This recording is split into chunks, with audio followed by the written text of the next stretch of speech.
You stood there to make a point about peaceful, moderate Muslims. I wish you brought 10 with you to question about how we can hold our government responsible. It is time we take political correctness and throw it in the garbage where it belongs. Hey y'all, and welcome to Politibrawl News. My name is Brian, and this panel on the Benghazi Accountability Coalition, back with the Heritage Foundation, is a stark reminder of the prescient problems that we are still dealing with today, particularly in light of the recent attacks in New Orleans. Let's dive in.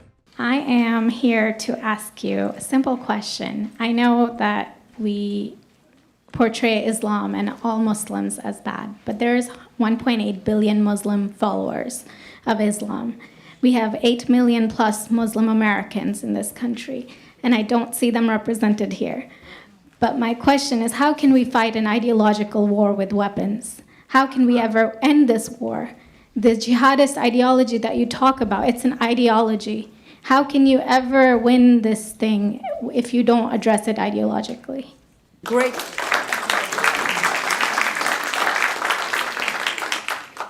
question. I am so glad you're here, and I am so glad you brought that up because it gives us an opportunity to answer.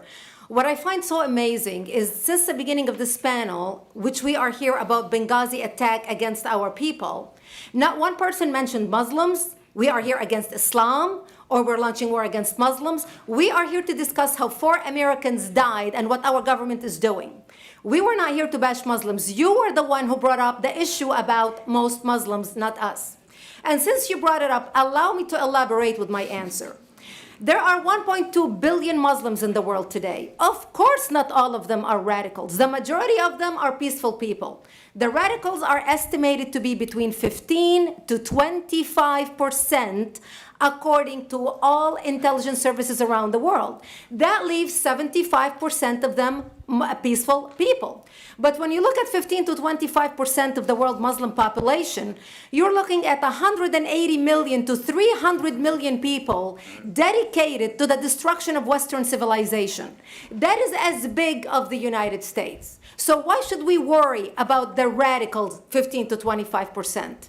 Because it is the radicals that kill. Because it is the radicals that behead and massacre. When you look throughout history, when you look at all the lessons of history, most Germans were peaceful. Yet the Nazis drove the agenda. And as a result, 60 million people died. Almost 14 million in concentration camps. 6 million were Jews. The peaceful majority were irrelevant. When you look at Russia, most Russians were peaceful as well. Yet the Russians were able to kill 20 million people. The peaceful majority were irrelevant. When you look at China, for example, most Chinese were peaceful as well. Yet the Chinese were able to kill 70 million people. The peaceful majority were irrelevant. When you look at Japan prior to World War II, most Japanese were peaceful as well. Yet Japan was able to butcher its way across Southeast Asia, killing 12 million people, mostly killed with bayonets and shovels. The peaceful majority were irrelevant. On September 11th in the United States, we had 2.3 million Arab Muslims living in the United States.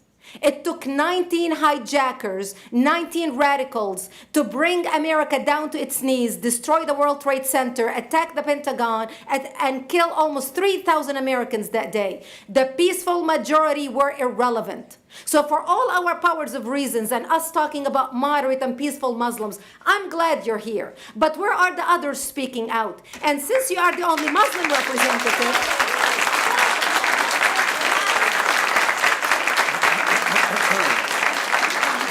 save the applause till the end.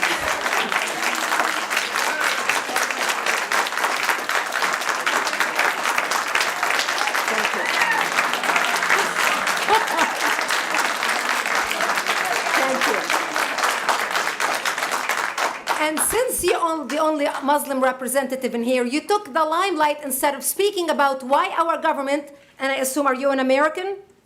You're an American citizen. So as an American citizen, you sat in this room and instead of standing up and saying a question or asking something about our 4 Americans that died and what our government is doing to correct the problem, you stood there to make a point about peaceful, moderate Muslims. I wish you brought 10 with you to question about how we can hold our government responsible. It is time we take political correctness and throw it in the garbage where it belongs and start calling it fair. You know what? Thank you, ma'am. Thank you. That you are an earnest, honest person asking a simple question, bringing up a simple point. You're missing the plot for the most part, but you are coming at it from a very earnest point of view that's trying to remind people that, hey, we're not all like this. And that's been true throughout history. And what Miss Brigitte was talking about here, who gave a just brilliant response, it wasn't all the Russians in the Soviet Empire. It wasn't all the Chinese after Mao got in power. It wasn't all the Germans when Hitler showed up. It wasn't all the Japanese when Hirohito was in charge. And normal people understand that. Most people seem to understand that because most people are normal. Most people aren't going to go out of their way to marginalize someone else. And we'll even use some American history for this. It wasn't all the Southerners in the Confederacy. It wasn't all the Yankee soldiers in Sherman's army. And as a Georgia boy, I've actually have family members buried at Andersonville, which means my Georgia roots and Georgia family had members of the Union Army and got captured and then were put in Andersonville prison, one of the worst places on earth, at least at the time. So obviously, it's not all the people. So it must be a root cause. And that root cause, simply put, is Sharia law. And the reason this is getting brought up, because this was a panel brought up about the Benghazi attacks in Libya, back when Barack Obama and Hillary Clinton had their fingers on the trigger. They were in the war room at the time, and they refused to pull out people from our embassy in Libya after we completely destabilized the country, because Hillary Clinton, who was cackling at the time, wanted to take down Gaddafi, who was, by the way, the only person keeping that entire nation from collapsing into chaos, and it is still chaos in that part of Northern Africa. As a matter of fact, Northern Africa is on fire, essentially, today. The only countries that are making anything work are Morocco, Tunisia, and Egypt is not doing too great. But that's for a whole nother set of reasons. So North Africa is still on fire after what we did to Muammar Gaddafi. And once again, the Ron Paul side of the GOP is just looking around and going, we called it again. You don't mess with those sort of power struggles and those issues in those regions, because the destabilization will make everything worse. And that's exactly what happened. But that's not what this panel is particularly talking about here. That's not the issue that they're dealing with. They're currently, in this iteration, just dealing with the idea that it's not all Muslims, which is factually correct. There is something at the root of this, and I brought it up before, but I'll say it again. It's the attempt to implement Sharia law across the world. It is possible to be a Muslim, to go to Mecca, pray 5 times a day, give 2% of your wealth. There are a couple of other pillars to Islam, and not be a bother to everyone else around you, even though the religion was born amidst chaos and blood. Never compare how Islam spread to how Christianity spread. Christianity spread because people were living under the Roman Empire and thought, wait a minute, this is a better way to live. Islam spread because of, the sword and blood. But that's not what we're comparing here. What we're comparing is the idea that everyone in the West and everyone across the world should submit, which, by the way, that's what Islam kind of means. It means surrender. It means submission to the ideas set about in the Quran, to the ideals of the Sharia law code. I don't want to live under those laws.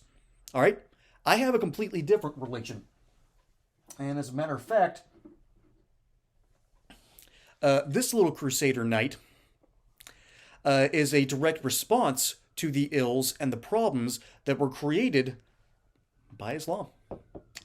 I can say that with earnestness and honesty because deep down, there is sort of an issue. Christianity and Islam have always been sort of struggling against each other, both geopolitically and historically. And of course, that's a different topic for another day, perhaps on another channel even, when it comes to talking about religions. But we do need to talk about what our Western rights are, what our natural rights are, what our fundamental rights are as human beings. And Sharia law does not really play into that too much. And so this is an earnest panel, and this woman, once again, thank you for speaking up.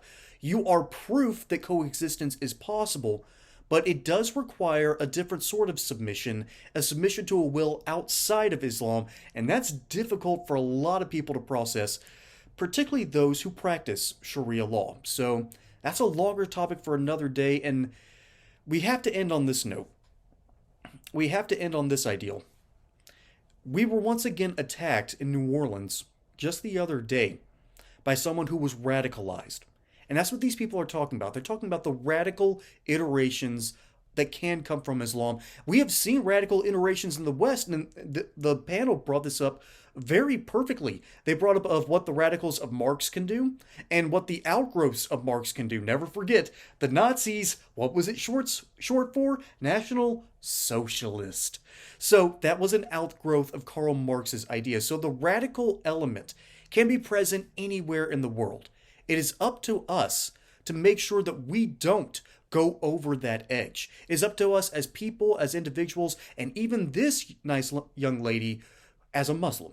So thank you to everyone in this panel. This is a fantastic way to deal with different issues across the globe, and particularly the issue that came about because of, well, Barack Obama and Hillary Clinton had their finger on the trigger and refused to pull it. That's what happened in Benghazi. Folks, my name is Brian. Hope you enjoyed that segment here on Political Brawl News. Don't forget to like and subscribe. Catch you on the next one. Until then, y'all have a good one.